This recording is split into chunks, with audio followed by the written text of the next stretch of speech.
இல்லையா? ஏன் சந்தர்ப்பம் தெரியாமல் பேசினால் சிரிப்பு வரும். எந்த நேரத்தில் எதை நான் ஒரு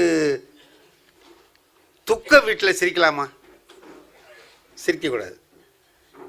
நாகூரில் ஒரு நாயனா எங்களுக்கு ரொம்ப பழக்கப்பட்டவர் ஒருத்தர் இறந்து போயிட்டார்.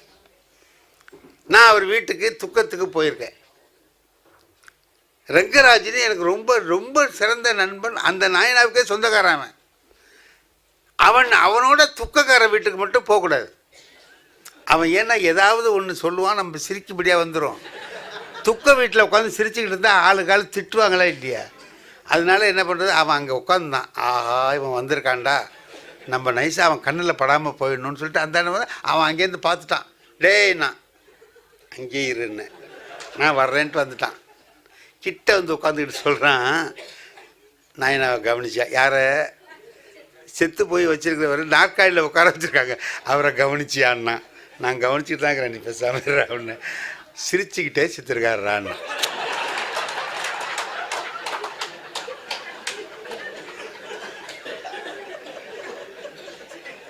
அவர் கொஞ்சம் சிரிச்ச முகமாக இருக்கார்.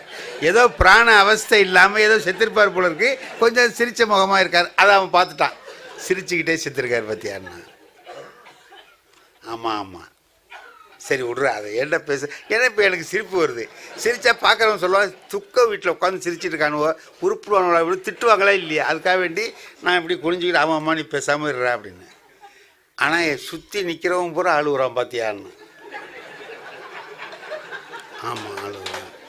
ஏன் ஏன் எல்லாத்தையும் கடன் வாங்கி ராமத்தை போட்டுட்டு அவன் போட்டான். கொடுத்தவன் அழுகுறான். அவன் ஏமாத்தினான்னு சிரிச்சுக்கிட்டு போயிட்டே இருக்கிறான்டா பாடுறான்னா. இப்போ இதை கேட்டால் எனக்கு சிரிப்பு வருது. சிரிப்பு வந்தால் பார்க்குறவங்க என்ன சொல்லுவாங்க, துக்க வீட்டில் உட்காந்து சிரிச்சுக்கிட்டு இருக்கிறான் அப்படின்னு சொல்லி திட்டுவா. இப்போ நகைச்சுவை ஏடா கூடமாக சொல்லக்கூடாத இடத்துல ஒன்று சொல்லும்போது கேட்குறவங்களுக்கு சிரிப்பு. எங்கடா இங்கே போய் இப்படி சொல்லியிருக்கானேன்னு நினைக்கிறமா இல்லையா? என்னுடைய நண்பர் ஒருத்தர் என்னை விட கொஞ்சம் வயசு குறைச்சார், 3-4 வயசு என்னை விட குறைச்ச. மடப்புறம்னு திருவாரூரில் ஒரு இடம் இருக்குது. அவர் ரொம்ப நண்பர், தினம் நாங்கள் 2 பேரும் சந்திச்சுக்குவோம். இறந்து போயிட்டாருங்க ஒரு 6 மாதத்துக்கு முன்னாடி. முதல் நாள் பேசி இருந்துட்டு வந்திருக்கிறோம். அவர் இறந்து போயிட்டாருன்னு செய்தி வந்தோடனே எனக்கு என்னவா இப்போ தானே பேசி இருந்துட்டு போனால் எப்படி செத்தான்னு நினச்சிட்டு இருக்கேன். இல்லை ஹார்ட் அட்டாக்கு உடனே இறந்து போயிட்டார் அப்படின்னு. சரின்னு நான் ஓடுறேன் பதறி போய். அவருடைய அம்மா இருக்காங்க, அவங்க வாசலில் உட்காந்துருக்காங்க. என்னை பார்த்தோன்னே என்ன பண்ணாங்க, டக்குன்னு என் கையை விழுந்து பிடிச்சாங்க. நாங்கள் 2 பேரும் நண்பர்கள்னு அந்த அம்மாவுக்கு தெரியும். என்னை புட்டி அப்படியே இறுக்கி பிடிச்சி பரன்னு இழுத்துக்கிட்டு போனாங்க. அங்கே செத்து கிடக்கிறான். மோவங்கிட்ட கொண்டு போய் என்னை நிறுத்தி சொல்கிறாங்க அந்த அம்மா, இவர் இருக்காரு நீ போயிட்டியடான்னு.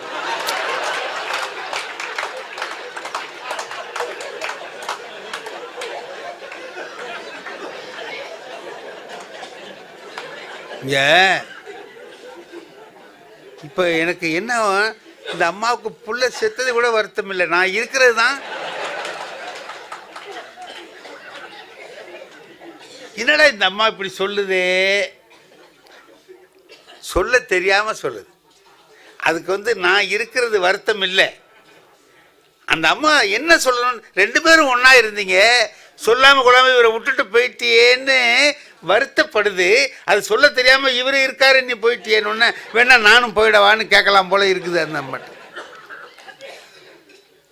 இதே மாதிரி இன்னும் சில இடங்களில் பார்த்தீங்கன்னா இன்னும் ஒரு வேடிக்கை இருக்கும். திருவாரூர்லேயே ஒரு பிள்ளையார் கோயிலில் நீங்கள் இன்னைக்கு பேசணும் சார்னு கேட்டாங்க. இன்னைக்கு சங்கடகர சதுர்த்தி, நீங்கள் கொஞ்சம் பேசணும்னு சொன்னேன்.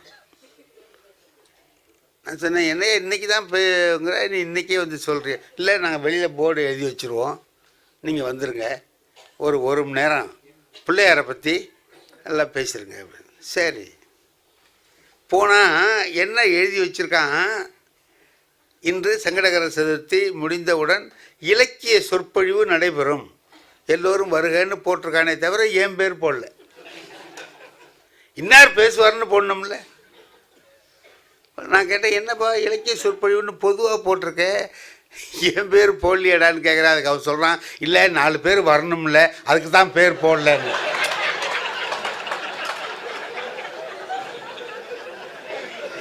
அதாவது என் பேரை போட்டால் வர்ற 4 பேரும் வராமல் போயிடுவானா. ஒரு இலக்கிய சொற்பொழிவுன்னா யாரோ பேசுகிறாங்கன்னு நினச்சி வந்துடுவான், நீ பேசிவிடலாம்.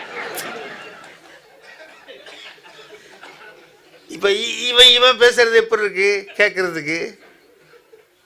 என்னடா இப்படி இருக்கானு, என்னையே அவமானப்படுத்துகிறான். எனக்கு சிரிப்பு வருது. ஒரு சமயத்தில் பாருங்கள், எங்கள் பள்ளிக்கூடத்தில் எங்களுக்கு ஒரு ஹெட் மாஸ்டர் இருந்தார், நல்ல மனுஷன். அவர் என்ன செய்வார்னு கேட்டிங்கன்னா, எப்போவுமே கிளாஸில் நல்ல ரிசல்ட் வரணும். ரிசல்ட்னால் நல்ல பர்சன்டேஜ் வரணும், நல்ல பேர் வரணும், பள்ளிக்கூடத்துக்கு நல்ல பேர் வரணும் அப்படின்னு சொல்லி அதுக்காக என்ன செய்வார், பள்ளிக்கூடத்துக்கு வராத பையன்லாம் இருக்கிறான், படிக்காதவன்லாம் இருக்கிறான், 10 மார்க்கு 15 மார்க்குக்கு மேலே வாங்காதவன்லாம் இருக்கிறான். அவர் சொல்லுவார், அந்த மாதிரி இருக்கிறவனெல்லாம் பேர் அடிச்சிருங்க சார், பரீட்சை எழுத விடாதீங்க, அவனெல்லாம் எழுதினா தானே நமக்கு கெட்ட பேர் வரும், வச்சுருங்க. என் கிளாஸில் நடராஜன்னு ஒரு பையன், நல்ல பையன். அவன் எப்படி ஒரு 10 நாள் வராதவன் பேர் அடிங்கன்னு சொன்னாருங்கிறது அவனுக்கு தெரியுமோ தெரியல. 9 நாள் வரமாட்டான், 10ஆவது நாள் வந்துடுவான். ஏன்டா இன்னைக்கு வந்தேன்னா அவன் சொல்கிறான், தெரியும் சார், வரலன்னா பேர் அடிக்கலான்னு பார்க்குறீங்க. அவன் என்ன ஒரு திட்டம் சொல்கிறான், என் பேர் ஸ்கூலில் இருக்கணும், ஆனால் வரக்கூடாது. பேர் இருக்கணும்னா 10 நாளைக்கு ஒரு தடவை வரணும். அதுக்காக வர்றான் அவன். ஒரு நாள் என்னமோ கணக்கு விட்டு போச்சு, 10 நாள் வராமல் இருந்துட்டான். நல்லதா போச்சு. இவன் படிக்கவும் மாட்டான், எதுவுமே தெரியும், 2 மார்க் கூட வாங்க முடியாது அவனால். அது மாதிரி போயிட்டான்டா அப்படின்னு நினச்சிக்கிட்டு பேர் அடிச்சுட்டேன். மறுநாள் வந்தான், புஸ்தகத்தெல்லாம் எடுத்துக்கிட்டு அப்படி வந்தார். தம்பி பேர் அடித்தாச்சு, நீங்கள் போகலாம். ஏன் சார், ஏன் அடிச்சிங்க? வரலடா, 10 நாள் வரல.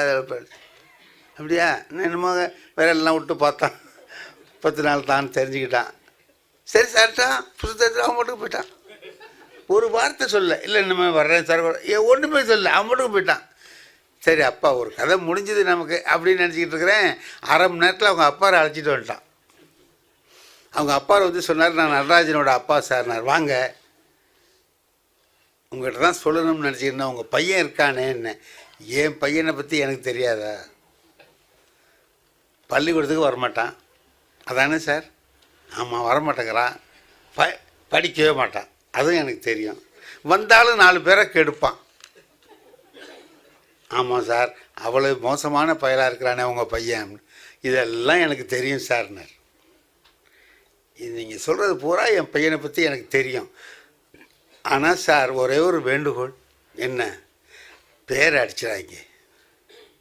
ஏன், இந்த வருஷம் கொஞ்சம் போட்டு அடித்து ஒப்பேற்றி விட்டிங்கன்னா அவனை ஒரு வாத்தியார் வேலைக்காவது அனுப்பலான்னு பார்க்குறேன்.